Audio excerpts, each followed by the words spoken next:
KTM मोटका टेर वाला, इतना खतरनाक वो गाड़ी। अरे वाह, अगर कोई वो आगे बैठा है ना और उसके बहू पीछे बैठी है, लगता है अब तब मारेंगे। इतना खतरनाक गाड़ी है वो। गाड़ी का है अजीब। और आजकल के बहू स्टाइल देखने करते हैं, हाथ खोलो रखती इधर पकड़ के एकदम शोहर के गर्दन में। हम बोले हाँ बहू गर्दन लागो न गियर लागो। बोले हमारे बाप 3 लाख दिलो, किसी को बताया बोले मार दबो। अजीब हाल है कसम खुदा के। एकदम मेरे को बेग टांग लगी, लगता है डॉक्टर नहीं घर से निकल रहे। सलाम ने कलाम ने कोई मतलब ने कुछ नहीं। कुरान शरीफ शादी में लाती है, पढ़ती नहीं। अभी के बहू पढ़ती है कुरान शरीफ, मोबाइल देखेगी, खटिया में पगला में सो लगी।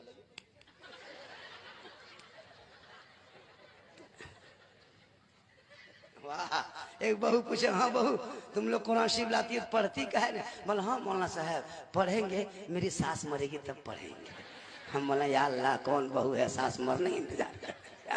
अरे माशाल्लाह मोहब्बत है ना? तो याद रख, गरीब की झोपड़ी से बहू उठा के ले आना।